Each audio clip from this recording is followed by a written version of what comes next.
नमस्कार, आप देख रहे हैं एवन उत्तराखंड और मैं हूं आपके साथ आयुषी गुप्ता। बुलेटिन की शुरुआत करेंगे इस वक्त की हेडलाइंस के साथ। देहरादून ऋषिकेश मार्ग पर पुल क्षतिग्रस्त होने का मामला, सीएम धामी ने किया हवाई सर्वेक्षण तो कांग्रेस नेता हरीश रावत ने किया निरीक्षण। जल्द ही वैकल्पिक व्यवस्था बनाने की मांग।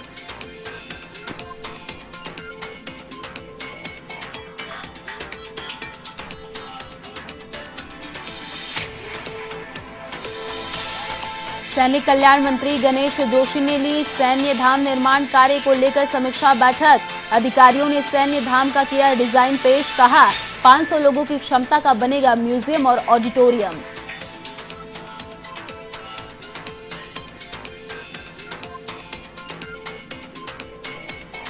ऑर्गेनिक खेती को लेकर धामी सरकार गंभीर, मामले को लेकर कृषि मंत्री सुबोध उनियाल बोले ऑर्गेनिक खेती को बढ़ावा देने के लिए प्रयास जारी।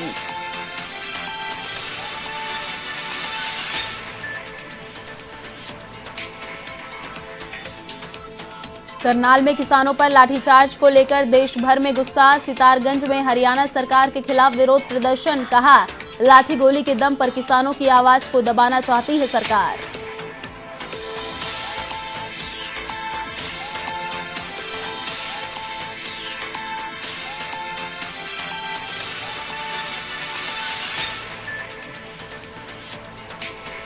सीएम धामी ने परिवहन कारोबारियों को दी राहत, लेकिन कारोबारियों ने इस राहत को बताया ऊंट के मुंह में जीरा। 2 साल का टैक्स परमिट सरेंडर पॉलिसी को बदलने और आयु सीमा 2 साल बढ़ाने की मांग।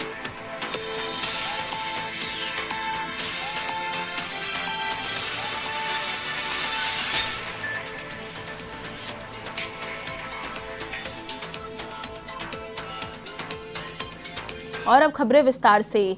उत्तराखंड के डोईवाला से खबर, मुख्यमंत्री पुष्कर सिंह धामी ने रानी पोखरी पुल का हवाई सर्वेक्षण किया। 2 दिन पहले देहरादून ऋषिकेश मार्ग पर जो पुल बना था वो क्षतिग्रस्त हुआ था।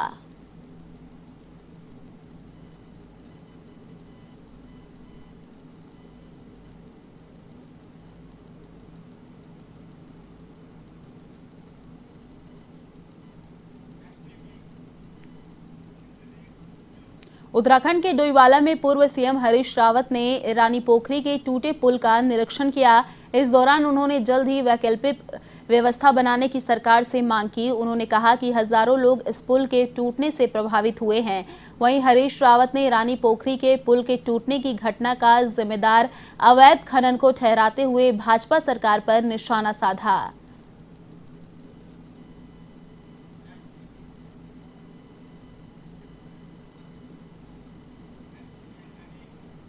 सैनिक कल्याण मंत्री और मसूरी विधायक गणेश जोशी ने सैन्य धाम निर्माण कार्य को लेकर समीक्षा बैठक की।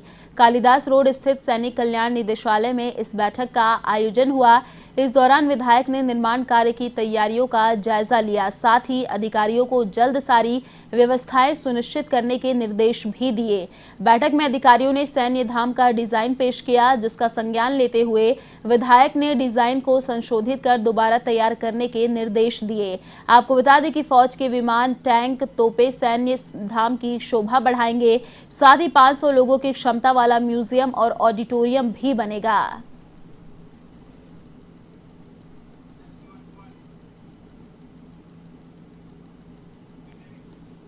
उत्तराखंड में ऑर्गेनिक खेती को लेकर राज्य सरकार गंभीर है। ऐसे में ऑर्गेनिक खेती को बढ़ावा देने के लिए सरकार लगातार प्रयासरत है। इस बीच सरकार की ओर से उठाए जा रहे कदमों को लेकर हमारे संवाददाता शैलेंद्र पांडे ने की उत्तराखंड के कृषि मंत्री सुबोध उनियाल से खास बातचीत। अभी हमारे साथ मौजूद हैं उत्तराखंड सरकार के कृषि मंत्री सुबोध उनियाल जी। हम इनसे जानने की कोशिश करते हैं कि ऑर्गेनिक खेती के लिए सरकार क्या करने जा रही है और सरकार का आगे क्या प्लान है। ऑर्गेनिक खेती को लेकर के सरकार का आगे का क्या प्लान है और अभी कितने क्षेत्र में ऑर्गेनिक खेती उत्तराखंड में हो रही है। देखिए, हम लोग राज्य निर्माण जब हमारी सरकार बनी तो हम इस राज्य की 8% भूमि पर हम लोग ऑर्गेनिक खेती कर रहे थे। आज मुझे खुशी है कि हम लोग 4 वर्षों में 34% पे पहुंचे और हमारा इस फाइनेंशियल ईयर में हमारा टारगेट 50% का है। अभी हम करीबन 3 लाख हेक्टेयर के आसपास ज़मीन पर हम लोग ऑर्गेनिक खेती कर रहे हैं और इसको बढ़ा करके हमारा जो करीबन आने 4.5 लाख हेक्टेयर तक पहुंचने का हम लोगों का टारगेट है इस फाइनेंशियल ईयर में। और अभी 2030 तक हमारा टारगेट है कि हम 80% इस राज्य की भूमि पे ऑर्गेनिक खेती करें। अब ऑर्गेनिक खेती में उत्पादकता बढ़ाने पर हम लोगों का फोकस है कि उत्पादकता बढ़े, तो इसके लिए चाहे कृषि यंत्रों के माध्यम से हम लोगों ने 1556 फार्मर्स मशीनरी बैंक स्थापित करके किसानों को प्रोवाइड कराए हैं, ताकि नई टेक्नोलॉजी के कृषि यंत्रों के माध्यम से अपनी उनकी उत्पादकता बढ़े। हम क्वालिटी सीड और क्वालिटी फर्टिलाइजर पर हम लोगों ने उपलब्ध कराने का काम किया। और सबसे बड़ी बात यह है कि मार्केटिंग, क्योंकि आज किसान जो पैदा करता है अनाज और कंज्यूमर जो खरीदता है, दोनों के बीच एक बहुत बड़ा गैप है अगर आप लिक्विडिटी के हिसाब से बात करेंगे। किसान को पैसा बहुत कम मिलता है और कंज्यूमर को बहुत एक्सपेंसिव मिलता है। ऐसी स्थिति में एक जो बीच का आदमी है, मिडिल मैन जिसको कहते हैं, ये ज़्यादा फायदा उठा रहा है, जिसका कोई रोल नहीं है। तो इसको रोकने के लिए भी ऑर्गेनिक जो हमारा उत्पाद है, इसके लिए हमने देश का एक अनूठा अनुभवी हम लोगों ने यहाँ पे काम किया है। हम 1300 आउटलेट्स बना रहे हैं, जिनमें से इस वर्ष हम करीबन 600 के आसपास इस फर्स्ट फेज में इस साल बना रहे हैं, जिसमें ये और हमारे जो 6400 क्लस्टर समूहों पे जो काम कर रहा है किसान ऑर्गेनिक खेती का, वो सीधे सीधे अपने उत्पाद को इन आउटलेट्स के माध्यम से, वो जो 60 करोड़ टूरिस्ट उत्तराखंड में आता है, हमने उस पर फोकस किया कि किसान का जैविक उत्पाद सीधे सीधे 7 करोड़ टूरिस्ट तक पहुंचे और मिडिल मैन की भूमिका खत्म हो जाए। तो उससे दो फायदे होंगे, किसान को उसके उत्पाद का भी बेहतर मूल्य मिलेगा और दूसरी तरफ कंज्यूमर को भी कंपेटिटिवली वो सस्ता मिलेगा। तो इस मैकेनिज्म पर हम काम कर रहे हैं और बहुत शीघ्र इसकी लॉन्चिंग के लिए हम लोग चाहते हैं कि भारत के माननीय प्रधानमंत्री जी, क्योंकि ये पूरे देश का एक अपने आप में पहला इस तरह का इनोवेशन है, तो हमारा ये प्रयास रहेगा कि माननीय प्रधानमंत्री जी इसकी लॉन्चिंग करें। इसके लिए हम लोग प्रयास कर रहे हैं ताकि ये देश के अंदर और राज्यों को भी हमारे इस इनोवेशन का फ़ायदा मिल सके और राज्य भी इस तरह किसानों को इस तरह की सुविधा दें ताकि मिडिल मैन को हटाया जा सके। ऑर्गेनिक खेती करने के लिए क्या किसानों को किसी तरह की ट्रेनिंग की व्यवस्था की गई है? क्योंकि सबसे बड़ी समस्या आती है कि किसान ऑर्गेनिक गांव में खेती करने को जानता ही नहीं है कि किस तरह ऑर्गेनिक खेती को किया जाए। देखिए, ऐसा नहीं है। हम बाई डिफ़ॉल्ट हमारा किसान जैविक है, क्योंकि आर्थिक परेशानियों के कारण वो जो यूरिया थी, तमाम चीज़ थी, जो पेस्टिसाइड्स थे, इंसेक्टिसाइड्स थे, इनको खरीदने की उसकी आर्थिक क्षमता नहीं थी। इस कारण वो अपने घर के अपने जानवर की गोबर से वो खेती कर रहा था, सदियों से कर रहा बाई डिफ़ॉल्ट था, लेकिन उसका कोई रेगुलेशंस नहीं थे। जब तक कोई रेगुलेटरी अथॉरिटी नहीं होगी तब तक उसकी प्रमाणिकता के साथ आप उसको मार्केट में नहीं ले आ सकते कि जैविक है। इसीलिए हमने इस राज्य में ऑर्गेनिक हमारा बोर्ड है, ऑर्गेनिक बोर्ड के साथ साथ हमारी सर्टिफिकेशन एजेंसी है, हमारा ऑर्गेनिक पे ट्रेनिंग सेंटर है और हम जो 6400 क्लस्टर मैंने आपको बताया, जो 6400 क्लस्टर जिसमें 20 हेक्टेयर का एक क्लस्टर है, इन क्लस्टर में बाकायदा हम उस हर एक क्लस्टर के किसान को बाकायदा ट्रेनिंग देने का प्राविधान है। और ट्रेनिंग देने के साथ साथ, क्योंकि ऑर्गेनिक प्रमाणिकता के लिए आवश्यक है कि 3 साल से आप ऑर्गेनिक सेक्टर के सुपरविजन में काम करें, तभी 3 वर्ष के बाद आपके उत्पाद को ऑर्गेनिक सर्टिफिकेशन मिलता है। हमारे साथ मौजूद है कृषि मंत्री, जिनका साफ कहना था कि आने वाले समय में उत्तराखंड भारत में ऑर्गेनिक खेती में एक अपना अलग नाजीर पेश करेगा। कैमरामैन आजाद सिंह के साथ मैं शैलेंद्र पांडे, A1 TV, देहरादून। खबर उत्तराखंड के थराली से है, जहां आज़ादी के अमृत महोत्सव कार्यक्रम के तहत राष्ट्रीय स्वयं सेविका वंदना गुसाई की ओर से मैराथन दौड़ का आयोजन किया गया, जिसमें युवक युवतियों ने बढ़ चढ़कर भाग लिया। इस मैराथन दौड़ को तलवाड़ी में ब्लॉक प्रमुख कविता नेगी ने हरी झंडी दिखाकर रवाना किया। इस अवसर पर विजेता प्रतिभागियों को सम्मानित भी किया गया।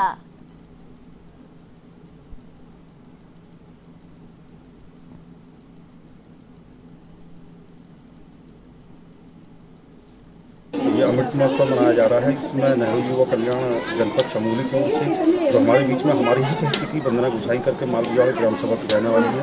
इनके अथक प्रयास से और सभी हमारे जितने भी चुने हुए जनपद प्रधानगण और समाज सेवी जो भी लोग थे, उनके द्वारा आज यहाँ पे ये अमृत महोत्सव पर मैराथन दौड़ का आयोजन किया गया। अपने विकासखंड थराली के तलवाड़ी से लेकर और लोटी तक का इसका समापन यहाँ पर बहुत ही सफल आयोजन किया। लोटी ग्राम पंचायत भवन में निश्चित रूप से इन सभी लोगों को बहुत बहुत बधाई और शुभकामनाएं देता हूँ। मैं कुमारी वंदना गुसाई, राष्ट्रीय स्वयं सेविका, जिला चमोली, ब्लॉक थराली से। आज खेल दिवस के अवसर पर हमें भारत सरकार से एक थीम मिली थी कि हमें अपने गांव में आज़ादी के अमृत महोत्सव पर मैराथन का आयोजन कराना है फिट इंडिया के लिए। उसी का आयोजन मैंने आज स्पोर्ट्स डे के उपलक्ष्य में कराया है। इसमें काफ़ी बच्चों ने भाग लिया था, दूर दूर तक बच्चों ने भाग लिया। मुझे विश्वास नहीं था कि पहाड़ में लोग, मैं तो ये लेके चल रही थी कि सिर्फ 20-25 बच्चे ही लोग भाग लेंगे, लेकिन इसमें 125 बच्चों ने भाग लिया है। नैनीताल दुग्ध संघ ने अपने उत्पादकों में वृद्धि करते हुए एक नया प्रोडक्ट मार्केट में उतारे जाने की तैयारी शुरू कर दी है। अब आंचल की पहाड़ी गाय का दूध मार्केट में नजर आएगा, जिसका शुभारंभ जन्माष्टमी की पूर्व संध्या पर रामनगर में किया जाएगा। कार्यक्रम में दुग्ध विकास मंत्री रेखा आर्या मौजूद रहेंगी, जिसकी सभी तैयारियां पूरी कर ली गई हैं। इसी को लेकर नैनीताल दुग्ध संघ अध्यक्ष मुकेश बोरा ने बताया कि आंचल का नया ब्रांड पहाड़ी गाय का दूध मार्केट में उतारा जा रहा है, जिसका शुभारंभ प्रदेश की दुग्ध विकास मंत्री रेखा आर्या द्वारा किया जाएगा।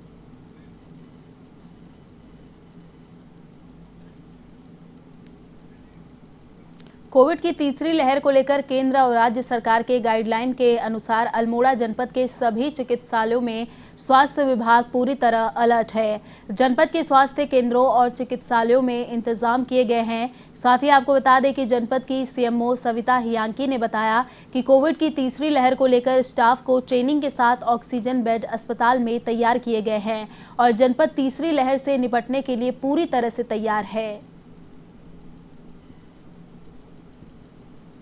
तैयारी के लिए बच्चों में माइक्रो न्यूट्रिएंट्स बांटना शुरू कर दिया है और सारे चिकित्सालयों में हमने बेड्स जो हैं बच्चों के लिए वो आइडेंटिफाई कर लिए हैं। मेडिकल कॉलेज में हमारा पीडियाट्रिक इंटेंसिव केयर यूनिट और निक्कू हमारा बन गया है और सारे 108 की हमारी स्टाफ की ट्रेनिंग हो गई है। सारे इक्विपमेंट और दवाइयों की परचेजिंग हो गई है और ऑक्सीजन सिलेंडर्स, ऑक्सीजन कंसंट्रेटर्स हमारे सारे इकाइयों में। मंगलौर में कोरोना संक्रमण को रोकने के लिए गांव देहात में वैक्सीनेशन शिविर लगाए जा रहे हैं। इसी के तहत मोहल्ला पठानपुरा में वैक्सीनेशन शिविर आयोजित हुआ, जिसमें सैकड़ों लोगों को वैक्सीन की डोज लगी। वहीं वैक्सीनेशन को लेकर लोगों में उत्साह नजर आया।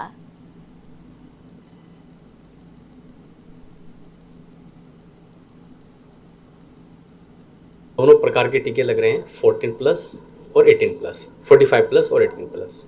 और फर्स्ट डोज सेकंड डोज दोनों हम लगा रहे हैं और ये बिल्कुल फ्री ऑफ कॉस्ट रहती है। यहाँ पर हम रजिस्ट्रेशन भी खुद ही करते हैं और टीकाकरण के लिए जो स्वास्थ्य विभाग की टीम रहती है वो टीकाकरण करती है। उसके बाद जो उसका सर्टिफिकेट निकलता है वो भी हम साथ के साथ ही लोगों को दे रहे हैं ताकि किसी को बाद में असुविधा ना हो। खास करके जो मुस्लिम समुदाय के लोग थे वो टीकाकरण से बहुत डरे हुए थे। उनके मन में लोगों उत्तराखंड के किच्छा में कोरोना संक्रमण से बचाने के लिए वैक्सीनेशन शिविरों का आयोजन किया जा रहा है। इसी के तहत वार्ड 11 और वार्ड 12 में टीकाकरण शिविर का आयोजन किया गया, जिसमें करीब 450 लोगों ने कोरोना संक्रमण से बचाव के लिए टीकाकरण कराया। युवा समाजसेवी फिरासत खान के प्रयासों से ये टीकाकरण शिविर आयोजित किया गया।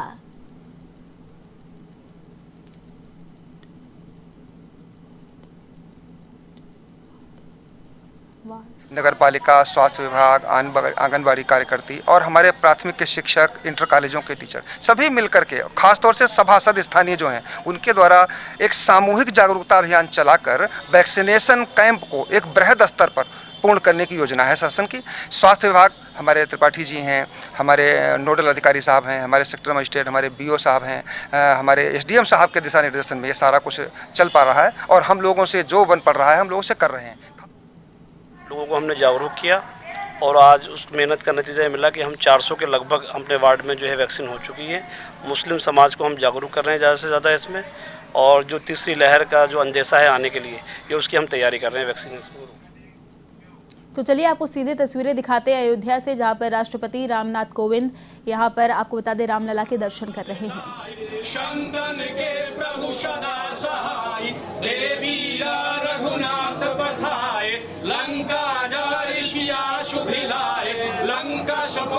समुद्र शिखाई, जात पवन शुद्ध बारन लाई, लंका जारे असुर संहारे, सिया राम जी के काज समारे, लक्ष्मण मूर्छित पड़े सखारे, आन सजीवन प्राण उबारे, पैठ पाताल तोड़ जहारे, अहि रावण की भुजा उपारे, बाएं भुजा यश दल मारे, दाहिने भुजा संत जन तारे, सुर नर मुर जन आरती उतारे, जय जय जय हनुमान जी उचारे, कंचन तार कपूर लो छाई, आरती करत अंजना माई, ओ हनुमान जी की आरती गावे, बस वैकुंठ परम पद पावे, लंका ध्वंस किए रघुराई, तुलसीदास कीरत गाई, आरती की हनुमान जी राजा की, दुष्ट जन रघुनाथ कर्पूर गौरम करुणावतारम, संसार सारम भुजगेन्द्रहारम, सदा वसंतम हृदयारविंदे, भवम भवानी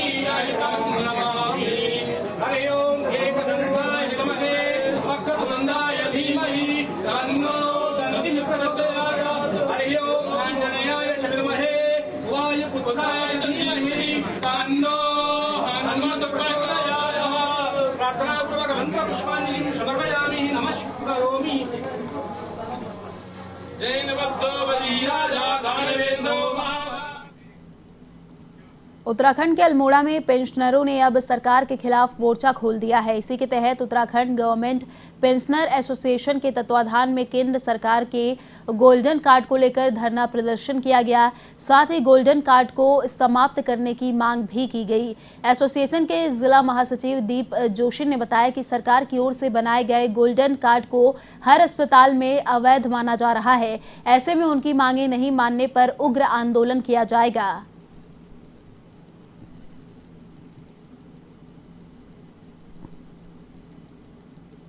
मैं ये आश्वासन दिया गया पूर्व में इस सरकार के द्वारा कि आप लोगों के लिए कुछ निर्धारित हमने हॉस्पिटल रखे हैं, जिन हॉस्पिटलों में आप जाकर के अपना उपचार इस कार्ड को दिखा करके उपचार करा सकते हैं। सभी कर्मचारियों ने, सभी पेंशनर्स ने यथाशीघ्र अपने गोल्डन कार्डों का निर्माण किया और जो हम लोगों के अटल आयुष्मान कार्ड के बने हुए थे उन कार्डों को निरस्त करवाना पड़ा और गोल्डन कार्ड की व्यवस्था हमारे लिए लागू की गई। लेकिन जब हमारे पेंशनर एसोसिएशन के सदस्यगण उन अस्पतालों में अपना उपचार कराने के लिए गए, चाहे हल्द्वानी हो, अल्मोड़ा हो, चाहे राममूर्ति हॉस्पिटल बरेली हो, चाहे इसके अलावा ऋषिकेश हो, चाहे अन्य स्थानों पर हो, तो वहां पर उनको किसी प्रकार की कोई सुविधा नहीं मिली। चार धाम यात्रा पर निर्भर रहने वाले उत्तराखंड के परिवहन कारोबारियों को राहत पहुंचाते हुए मुख्यमंत्री पुष्कर सिंह धामी ने 6 महीने का टैक्स माफ करने की घोषणा की है, जिसे परिवहन कारोबारियों ने ऊंट के मुंह में जीरा होने के समान बताया है। उन्होंने इसे नाकाफी बताते हुए 2 साल का टैक्स परमिट सरेंडर पॉलिसी को बदलने के साथ वाहनों की आयु सीमा भी 2 साल बढ़ाने की मांग की है। मामले में उत्तराखंड परिवहन महासंघ के अध्यक्ष सुधीर रॉय ने कहा कि ऊंट के मुंह में जीरा डालकर सरकार क्या साबित करना चाहती है, परिवहन कारोबारी अभी तक यह नहीं समझ पा रहे हैं।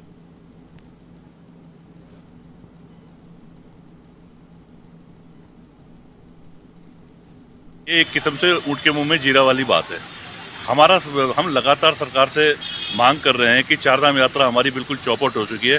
कम से कम 2 वर्ष का जो है टैक्स माफी की घोषणा सरकार को करनी चाहिए थी, तो ये नाकाफी है। और भी हमारी 2-3 मांगे सरकार से, वो तीनों लंबित मुद्दे हैं। तो इस संबंध में सरकार से हम फिर अपनी बातें रखेंगे और अगर आंदोलन की जरूरत पड़े तो आंदोलन हमारा चलता रहेगा। तो चलिए आपको बताते हैं, हम रुक करते हैं अगली खबर की ओर। इस वक्त की जो खबर है आपको बता दें।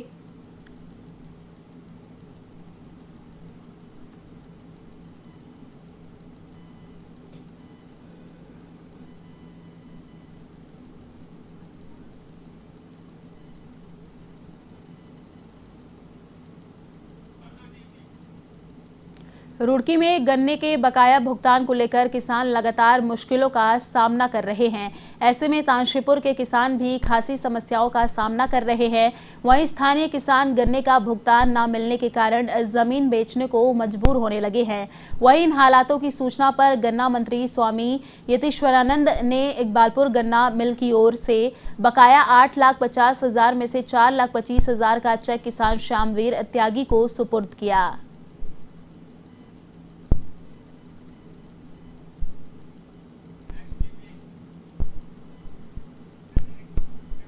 सितारगंज में किसानों ने हरियाणा सरकार के खिलाफ नारेबाजी करते हुए जमकर विरोध प्रदर्शन किया। इस दौरान किसानों ने लाठीचार्ज के विरोध में हरियाणा सरकार का पुतला फूंका, साथ ही लाठीचार्ज की निंदा की। किसानों ने कहा कि पिछले 9 महीने से किसान केंद्र की भाजपा सरकार की ओर से बनाए गए 3 कृषि कानूनों के खिलाफ शांतिपूर्ण रूप से धरने पर बैठे हैं, लेकिन हरियाणा सरकार ने शांतिपूर्ण रूप से धरना दे रही किसानों पर लाठीचार्ज किया, जिसमें कई किसान घायल भी हुए, जो पूरी तरह से गलत है। और हरियाणा राज्य की सरकार ने जो दमनकारी नीति को अपनाते हुए हमारे निर्दोष किसानों को ऊपर लाठीचार्ज करके किसानों के जख्मों पर नमक छिड़कने का जो काम किया है, हमारे किसानों के सर फटे हैं, टांगे टूटी हैं, मूर्छित अवस्था में जिन किसानों को पहुंचा दिया गया, उसके विरोध में देश भर में आज किसानों के द्वारा हरियाणा व मोदी सरकार के पुतले दहन किए गए हैं।